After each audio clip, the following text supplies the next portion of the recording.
Bom, gente, estamos juntos para mais uma aula, na nossa aula disciplina Educação Cristã. Hoje aqui na página 35 falaremos sobre o tópico 6, o ensino no Novo Testamento. Essa parte que iremos tratar agora está fundamentada em Hebreus 5, do 11 ao 14 e Hebreus 6, do 1 ao 3. Ensinar não é o mesmo que pregar, precisamos entender isso, né? Porque tem muitos professores, principalmente de escola bíblica dominical, quando vai lecionar, ele é estimulado a pregar, faz aquele gesto, né? Entona a voz e aquela coisa toda. Temos que entender que há uma diferença entre ensinar e pregar. Pregar é mais um monólogo, você apenas fala e os ouvintes prestam atenção. Ensinar é diferente, é um diálogo. Você fala e dá oportunidade para os seus ouvintes, no caso os alunos, questionarem, responderem e interagir. Então, uma grande diferença entre pregar e ensinar.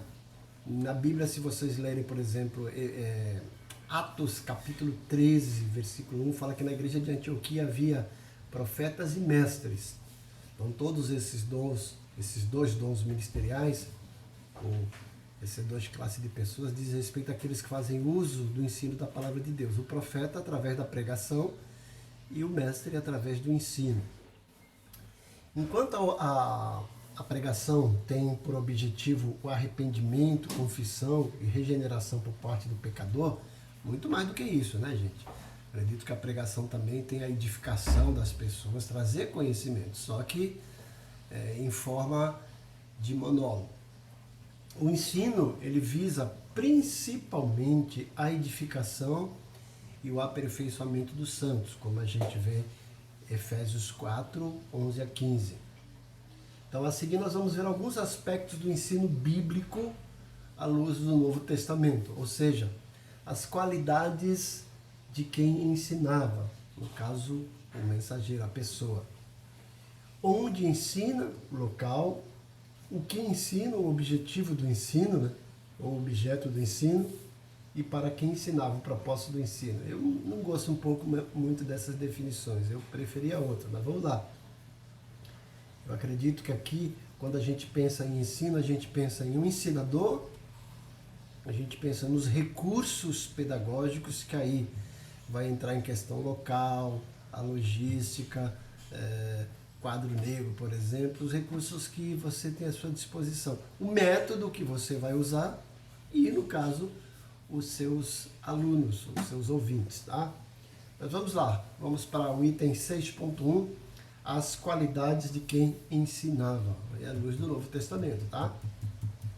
O Novo Testamento dá grande ênfase sobre as ações comportamentais daqueles que ensinavam, nas casas, igrejas, etc. Não podiam ser pessoas quaisquer. Os requisitos não tinham por base o nível da escolaridade, a condição social, mas sim uma conduta irrepreensível, além de aptidão para o ensino. Vejamos alguma dessas características. A primeira delas, a letra A, conduta irrepreensível. Jesus disse aos seus discípulos que na cadeira de Moisés estavam assentados os escribas e fariseus. E acrescentou: observai, pois, e praticai tudo o que vos disserem, mas não procedais em conformidade com as suas obras, porque dizem e não praticam. Está lá em Mateus 23, do 2 ao 3. Com esta observação, ele mostrou a obrigatoriedade de nosso ensino estar de acordo com a nossa conduta.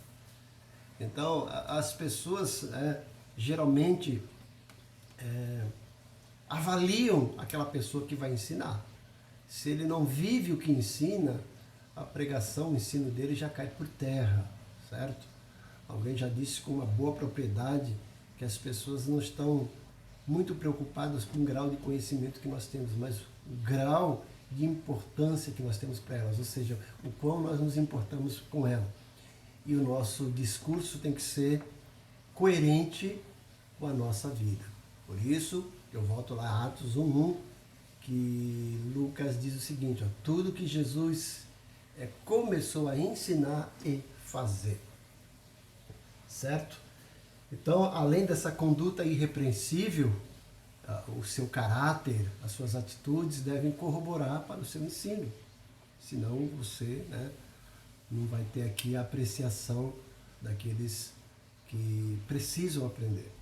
Então, Jesus é uma pessoa que levava muito isso a sério, por isso que ele ensinava com autoridade, não como os escribas e fariseus.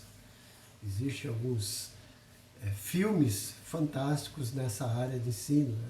A Escola da Vida, O Mestre com Carinho, Sociedade dos Poetas Mortos, que mostram aí que, além da capacidade do ensino, a conduta, a atitude daquele que ensina.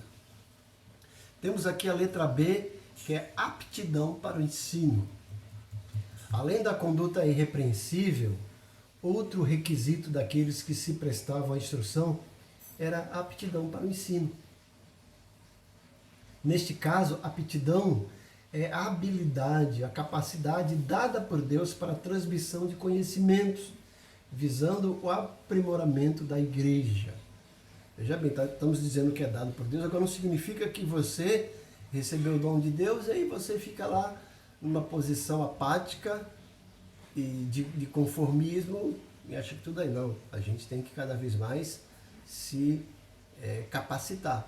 Por isso que Paulo, quando relata dons ali em Romanos 12, do 6 a 8, ele fala: aquele que ensina, esmere-se no fazê-lo.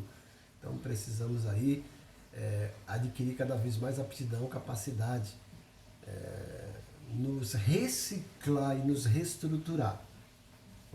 Evidentemente que nem todos foram chamados para ser mestre, conforme Efésios 4:11.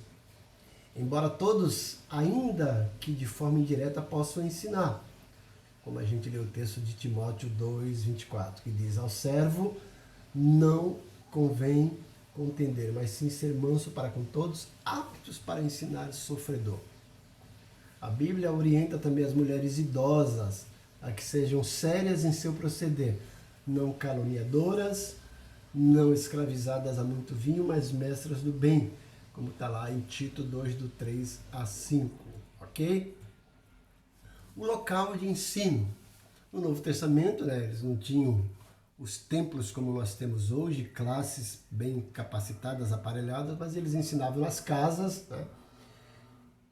Era uma dos lugares mais usados para isso. Paulo chega em Atos, ele ficou um tempo na casa de Tirano, que depois foi uma escola de Tirano ensinando, né?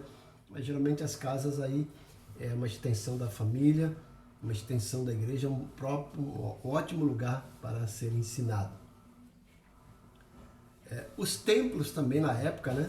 Tinha o templo e a sinagoga que era usada mais do que o templo para o ensino. Veja lá em Atos 5:21, entraram de manhã cedo no templo e ensinavam. O salmista, o Salmo 122 diz: alegrei-me quando me disseram vamos à casa do Senhor. Então o templo no Antigo Testamento era esse lugar tanto de adoração como de aprendizagem. No Novo Testamento o templo continuou sendo, mas aliado a isso teve outro lugar que era mais usado para o ensino do que para o templo, que eram as sinagogas. Aqui na apostila não tem isso, né?